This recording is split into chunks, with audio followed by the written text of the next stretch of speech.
Ngày 28 tháng 6 năm 2022 thêm 769 ca mắc COVID-19 trong cả nước. Bản tin phòng chống dịch COVID-19 của Bộ Y tế ngày 28 tháng 6 cho biết số ca mắc mới COVID-19 tiếp tục gia tăng lên 769 ca tại 37 tỉnh, thành phố. Trên 9.500 người khỏi bệnh, gấp 13 lần số mắc mới, trong ngày có 3 F0 tử vong. Tính từ 16 giờ ngày 27 tháng 6 đến 16 giờ ngày 28 tháng 6. Trên hệ thống quốc gia quản lý ca bệnh COVID-19 ghi nhận 769 ca nhiễm mới đều ghi nhận trong nước, tăng 132 ca so với ngày trước đó. Tại 37 tỉnh, thành phố có 665 ca trong cộng đồng. Các tỉnh, thành phố ghi nhận ca bệnh như sau: Hà Nội 158, Phú Thọ 62, Nghệ An 54, Bắc Ninh 40, Sơn La 40, Đà Nẵng 38, Thành phố Hồ Chí Minh 32, Yên Bái 32, Lào Cai 27, Quảng Ninh 26, Hòa Bình 26, Hà Nam 21, Vĩnh Phúc 21, Bắc Cạn 17, Hưng Yên 16, Tuyên Quang 15, Cao Bằng 14, Thái Bình 13, Hải Dương 13, Quảng Bình 12, Ninh Bình 11, Thái Nguyên 11, Nam Định 11, Hải Phòng 9, Quảng Trị 8, Thanh Hóa 7, Khánh Hòa 6, Lạng Sơn 5, Lâm Đồng 5, Bà Rịa Vũng Tàu 4, Điện Biên 4, Bắc Giang 3, Lai Châu 2, Bình Thuận 2, Bến Tre 2, Đồng Tháp 1, Cà Mau 1. Các địa phương ghi nhận số ca nhiễm giảm nhiều nhất so với ngày trước đó: Hải Phòng -55, Hà Nội -30, Đà Nẵng -24.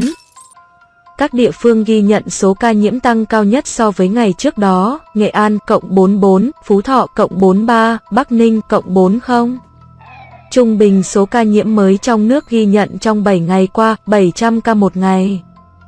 Kể từ đầu dịch đến nay, Việt Nam có 10.744.854 ca nhiễm, đứng thứ 12 phần 227 quốc gia và vùng lãnh thổ, trong khi với tỷ lệ số ca nhiễm 1 triệu dân, Việt Nam đứng thứ 104 phần 227 quốc gia và vùng lãnh thổ, bình quân cứ 1 triệu người có 108.452 ca nhiễm.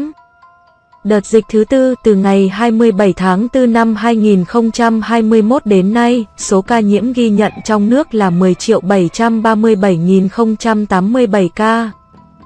Trong đó có 9.663.155 bệnh nhân đã được công bố khỏi bệnh. Các địa phương ghi nhận số nhiễm tích lũy cao trong đợt dịch này: Hà Nội 1.605.384, Thành phố Hồ Chí Minh 610.064, Nghệ An 485.595, Bắc Giang 387.728, Bình Dương 383.801. Tổng số ca được điều trị khỏi 9.665.972 ca. Bệnh nhân được công bố khỏi bệnh trong ngày: 9.505 ca thở oxy qua mặt nạ, 21 ca thở oxy dòng cao SFNC, 7 ca thở máy không xâm lấn, 0 ca thở máy xâm lấn, 5 ca ECMO, 0 ca. Từ 17 giờ 30 ngày 27 tháng 6 đến 17 giờ 30 ngày 28 tháng 6 ghi nhận 3 ca tử vong tại Bến Tre 2, Quảng Ninh 1. Trung bình số tử vong ghi nhận trong 7 ngày qua 0 ca. Tổng số ca tử vong do COVID-19 tại Việt Nam tính đến nay là 43.087 ca, chiếm tỷ lệ 0,4% so với tổng số ca nhiễm. Tổng số ca tử vong xếp thứ 24 phần 227 vùng lãnh thổ, số ca tử vong trên 1 triệu dân xếp thứ 130 phần 227 quốc gia, vùng lãnh thổ trên thế giới. So với châu Á, tổng số ca tử vong xếp thứ 6 phần 49, xếp thứ 3 ASEAN. Tử vong trên 1 triệu dân xếp thứ 25 phần 49 quốc gia, vùng lãnh thổ châu Á, xếp thứ 4 ASEAN. Trong ngày 27 tháng 6 có 1.078.735 liều vaccine phòng COVID-19 được tiêm. Như vậy, tổng số liều vaccine đã được tiêm là 230.933.469 liều, trong đó, số liều tiêm cho người từ 18 tuổi trở lên là 205.151.285 liều, mũi 1 là 71.500.318 liều, mũi 2 là 68.865.632 liều. Mũi 3 là 1.509.412 liều, mũi bổ sung là 14.976.862 liều, mũi nhắc lại lần 1 là 44.622.041 liều, mũi nhắc lại lần 2 là 3.677.020 liều.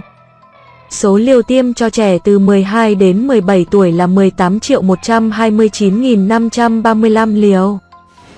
Mũi 1 là 8.976.997 liều, mũi 2 là 8.623.875 liều, mũi nhắc lại lần 1 là 528.663 liều. Số liều tiêm cho trẻ từ 5 tháng 11 tuổi là 7.652.649 liều, mũi 1 là 5.760.795 liều, mũi 2 là 1.891.854 liều.